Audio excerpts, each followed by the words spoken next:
Baik.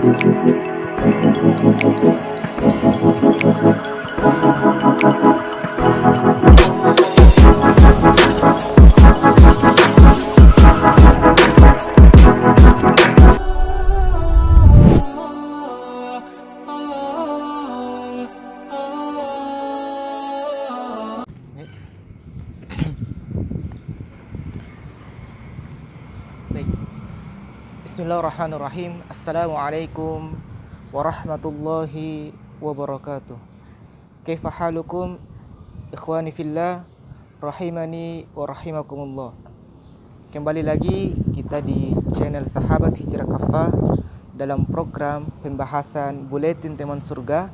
Sekarang edisinya itu sudah edisi yang kelima teman-teman sekalian.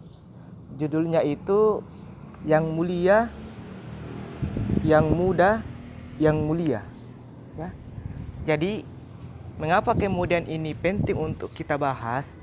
Sebab kondisi ini sangat konkret dengan kenyataan kita sekarang.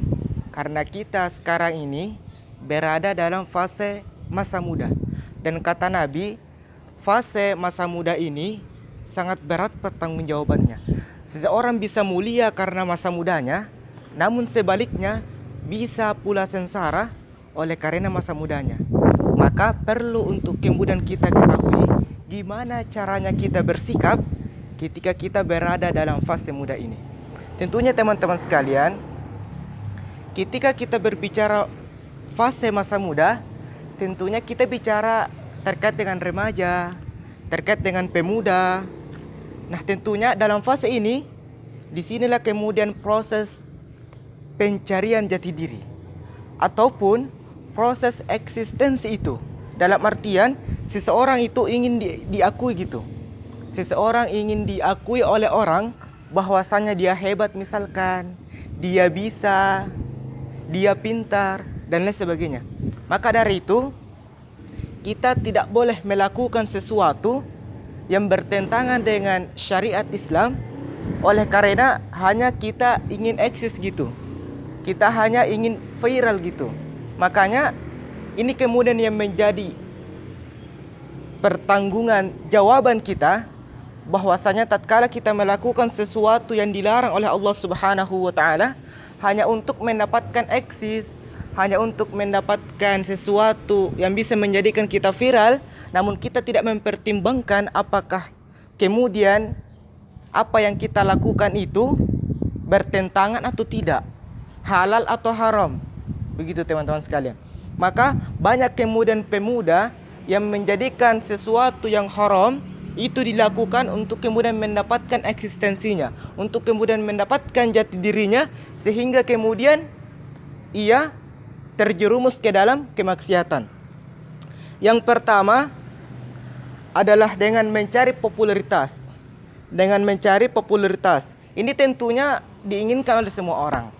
Baik remaja, pemuda, itu diinginkan bahwasanya dia mendapatkan pengakuan dari orang lain. Dia mendapatkan pujian dari orang lain.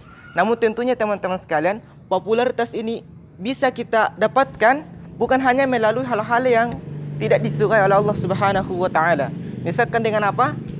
Misalkan dengan cara kita bergabung dalam komunitas yang baik, dalam komunitas yang senantiasa mendekatkan diri kita kepada Allah Subhanahu wa taala. Kemudian yang kedua, pemuda sekarang ini berada dalam fase menginginkan kehidupan yang moral, menginginkan kehidupan yang mewah gitu. Dalam artian dia melakukan sesuatu, melakukan berbagai cara untuk kemudian mendapatkan kehidupan yang mewah itu, tanpa kemudian mempertimbangkan apakah sesuatu itu halal atau sesuatu itu haram. Kemudian yang ketiga, banyak kemudian pemuda untuk melakukan atau mendapatkan eksistensinya itu bahkan dia menantang maut teman-teman sekalian. Misalkan gimana? Dia gabung ke komunitas geng motor misalkan, kemudian melakukan atraksi-atraksi hanya untuk apa? Hanya untuk kemudian mendapatkan eksistensi, hanya untuk mendapatkan kemudian jati diri. Tentunya ini merupakan sesuatu yang keliru teman-teman sekalian. Gimana ceritanya kita mendapatkan sesuatu yang sifatnya eksistensi hanya untuk kemudian melakukan hal-hal yang bodoh, hal-hal yang bertentangan dengan syariat Islam. Makanya untuk mendapatkan jati diri ini, untuk mendapatkan eksistensi ini, perlu diikat dengan aturan Islam, diperlukan cara yang islami. Maka dari itu teman-teman sekalian, tentunya background kita, rujukan kita, ketika kemudian kita ingin membentuk eksistensi, ketika kemudian kita ingin membentuk jati diri, maka tidak lain adalah kita meneladani manusia yang paling mulia. Siapa manusia itu? Tak lain dan tak bukan adalah Rasulullah Muhammad sallallahu alaihi wasallam dan para sahabatnya. Bagaimana kemudian kita melihat sahabat Ali bin Abi Thalib di usia mudanya, ia kemudian memberanikan dirinya untuk kemudian memeluk agama Allah Subhanahu wa taala, memeluk agama Islam. Tatkala kemudian Ali bin Abi Thalib ditanya oleh para sahabat, "Gimana caranya engkau ya Ali bin Abi Thalib? Gimana caranya engkau bisa masuk Islam sedangkan engkau tidak meminta izin kepada ayahmu?" Karena ayahnya Ali bin Abi Thalib, Abu Thalib, masih belum Islam, masih belum memeluk Islam. Apa kata Ali bin Abi Thalib? "Bagaimana caranya aku harus minta izin kepada ayahku untuk kemudian memeluk agama Islam, sedang Allah yang menciptakanku tidak pernah meminta izin kepada ayahku." Coba yang teman-teman sekalian, seorang anak muda, seorang remaja yang usianya masih belia, kemudian mengatakan seperti ini, bahwasanya tidak perlu meminta izin kepada siapapun untuk kemudian memeluk agama Islam, untuk kemudian taat dengan aturan Islam. Maka dari itu teman-teman sekalian, tatkala kemudian kita ingin membentuk eksistensi ini, ketika kemudian kita ingin membentuk jati diri ini, maka background kita adalah para sahabat. Karena generasi yang termulia adalah generasi sahabat, generasi sahabatnya Rasulullah Muhammad sallallahu alaihi wasallam. Kemudian teman-teman sekalian, ketika kemudian kita ingin mulia dengan Islam, maka ada beberapa cara. Yang pertama, yakni kita harus belajar Islam. Kita harus memperkaya diri kita dengan thaqafah. Hanya dengan ini kita mampu kemudian memfilter hal-hal yang diharamkan oleh Allah dan hal-hal yang diwajibkan oleh Allah Subhanahu wa taala. Karena kita tahu teman-teman sekalian, setiap perbuatan kita, setiap perkataan kita itu terujuk pada ahkamul khamsah. Apa itu ahkamul khamsah?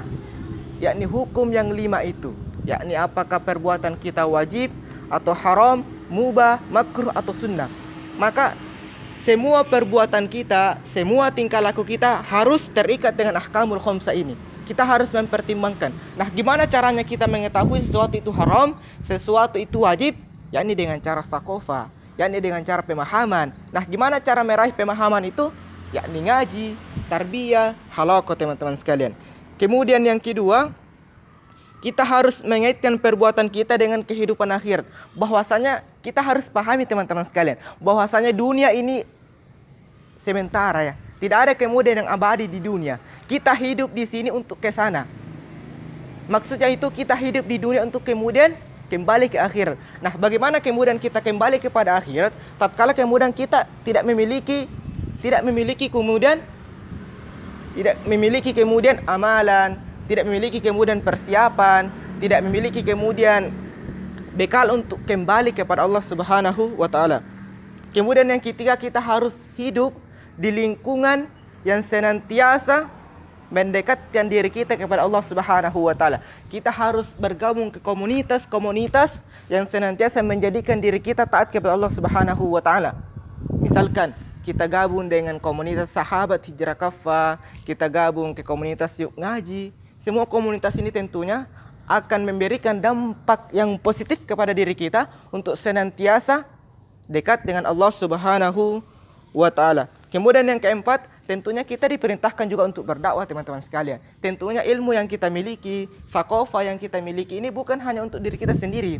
Tentunya keliru ya teman-teman sekalian, tatkala ada yang mengatakan bahwasanya nanti berdakwah kalau sudah menjadi ahlul Quran, hafal hadis, bisa baca kitab. Tentunya teman-teman sekalian tidak seperti itu. Kita diperintahkan berdakwah ini sesuai dengan kapasitasnya kita. Kita pahami satu ayat, maka kita sampaikan satu ayat itu.